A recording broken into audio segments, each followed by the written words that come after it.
SportsBit is powered by BetOnline, driving the opening odds market since 2001. Visit sportsbookreview.com to learn more about BetOnline and its A+ rated platform in the link below.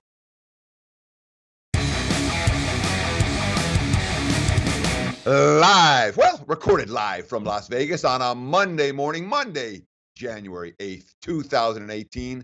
Welcome to SportsBit Betting Insight today from SBRpicks.com. As we do every day, we start with a recap of the betting action of just what we just saw. We call it BBBBBB, bad beats, bad bets, bad for the books. Right now, it's time to do a thorough NFL recap. What did we just see? And how can we use the information we just saw to help us make profitable wagers in the week to come? So, what happened in the NFL playoffs? Wild card round? You know what happened. Underdogs and unders. The dogs go 4-0 against the spread. The unders cash 3 out of 4 tickets. Bookmakers smiling around town on Monday morning. Generally, dogs and unders good for the books, especially the books that cater to public bettors. Very good weekend for the house. Not just a great weekend for the bettors when it came to the NFL weekend action. Let's go through the 4 games. Start with yesterday's games first. Jacksonville and Buffalo, a game with more punts than points. The winning team quarterback had more rushing yards than passing yards. In fact, if you take away Blake Bortles scrambles out of the pocket in that ball game, Jags had 2.9 yards per snap on offense. That's pretty ugly. Worth noting with Blake Bortles, take a look at the tweet from Jason La Canfora.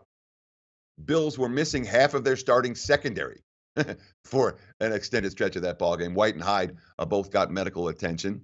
And, of course, it was a post-merger record set. No QB with more rushing yards than passing yards while throwing more than 25 times since 1958. Blake Bortles did it. Kudos to Bortles for that effort. And they make no mistake about it. Bortles was awful. There's no sugarcoating his performance. That being said, Jags defense was good enough to win the ball game. That's been what they've done all year. And, of course, a great tweet here from Joe Fortenbaugh, Bay Area sports reporter. OPI on 1st and goal near the end of the first half. Throwing the ball at the end of first half instead of killing clock.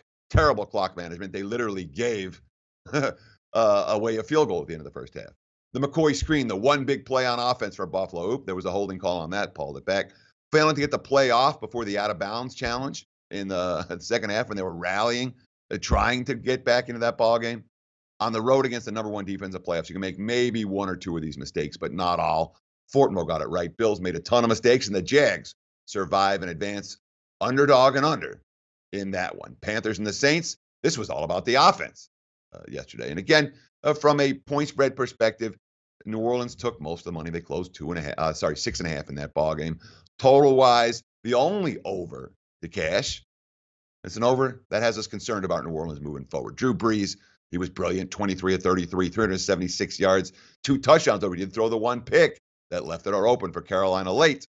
Cam Newton, 24 of 40, despite the fact that he had no receivers.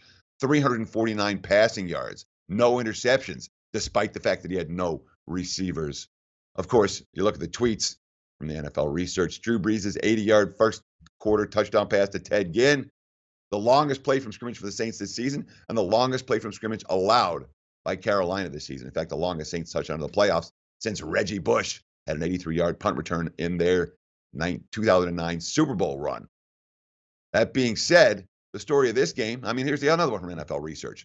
Drew Brees, 151.4 passer rating, the highest by any player in the first half of a playoff game since Kurt Warner in 2008. So we're talking about a Saints offense that got the job done. Saints defense didn't, but the Panthers defense was the shocker here. Carolina's defense put up monster numbers all year. New Orleans riddled them. But of course, Saints had a tough time holding that lead. Their defensive concerns likely to be on full display again this week as they travel to Minnesota. So, what's the narrative? The mainstream narrative from the Chiefs losing the game to the Titans. Oh, Kansas City didn't hand the ball off enough. Great read today in a point-blank column over at SBRpicks.com talking about why the Kansas City Chiefs didn't run the ball enough for the pundits who don't understand football. It was nothing to do with Kansas City offense in that ballgame. Sure, the missed field goal helped. How did the Titans come back and win? The Chiefs' defense, it stunk all year. They finished number 30 on Football Outsiders list. Look at the Titans' last 5 drives. There's a graphic. 8 plays, field goal, 15 plays, touchdown, 6 plays, touchdown, 11 plays, touchdown, 7 plays, didn't even give KC the ball back to get a chance. They ran out the clock. That is good offense and or bad defense. Derrick Henry, 3.8 yards per carry after contact in that ball game. Sorry, Chiefs. Everyone's going to blame Andy Reid. Everyone's going to blame Alex Smith. Everyone's going to blame, didn't you run the football? The Chiefs' defense is why they'll be sitting at home. And, of course, we're going to have fun blaming Andy Reid as well. And, of course, the Falcons and the Rams. The story of the game, that incredible Atlanta defense over the second half of the season, the last 8 games of the regular season. Number 5 in points allowed. Look at the Falcons' defense, right?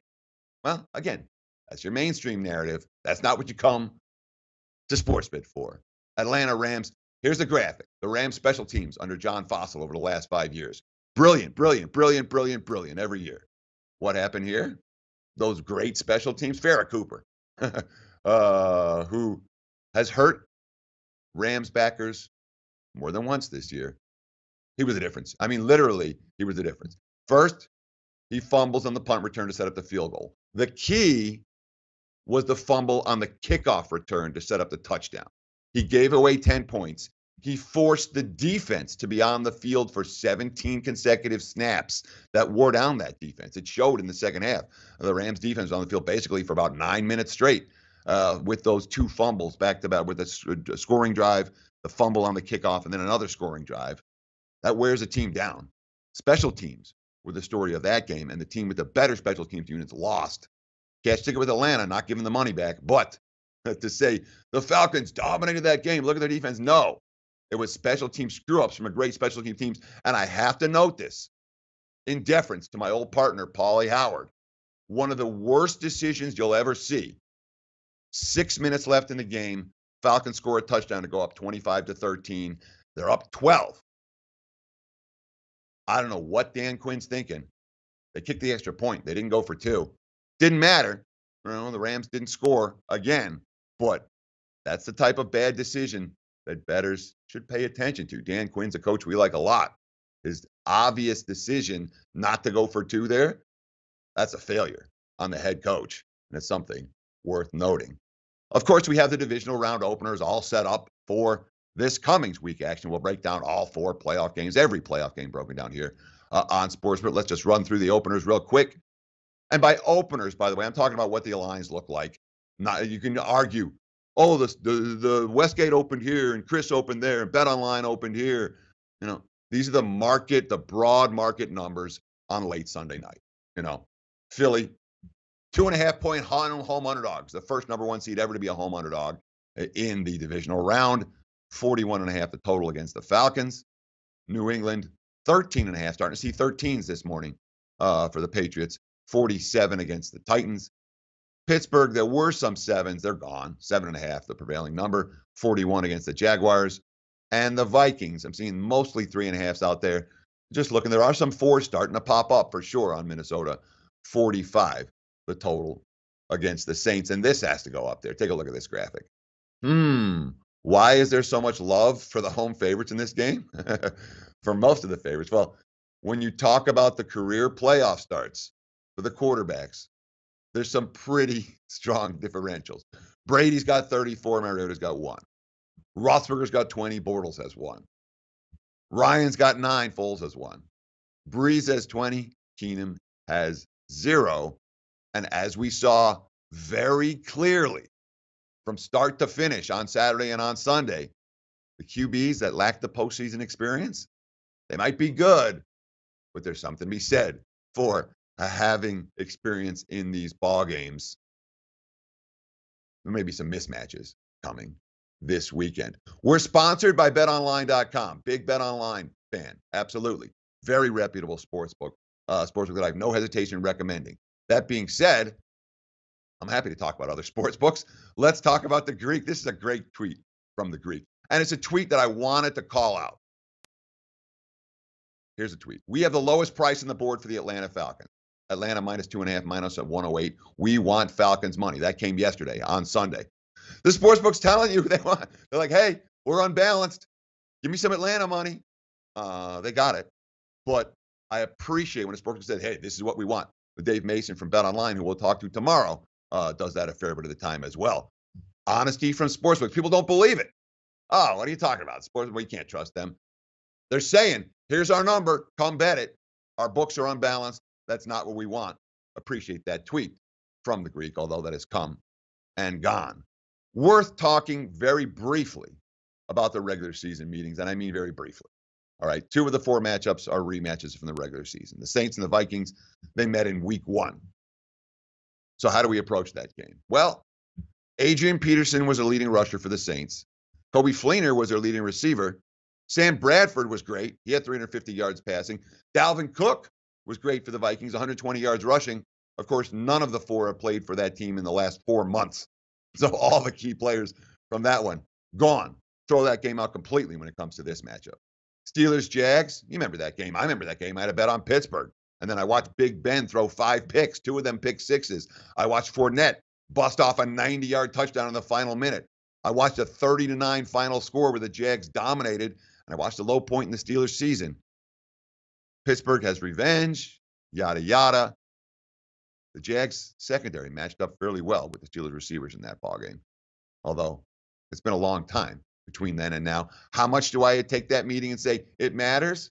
A little bit from a confidence perspective. From a matchup standpoint, not so much. Big game breakdown coming up next. You already have the national title game. Come on, I did that last week. If you want to go back, you can look in the archives for Alabama Clemson preview for tonight. On today's show, come on, I can't do the national championship preview, give you guys 4 hours to look at it. Nuh-uh. NBA on action for tonight. Let's start with the Cavs and T-Wolves coming up next right here on SportsBit. Betting Insight today from SBRpicks.com. Hey guys, thanks for tuning in to our channel. Now we've put a lot of work into producing all these free videos, so please help us out and keep all our content free for you forever by simply liking, sharing, commenting, and subscribing. Now, not to mention, a visit to our industry-leading website will warm the hearts of all our SBR employees, especially myself. Now, the links are over there to the left, so do check those out. Thanks for watching.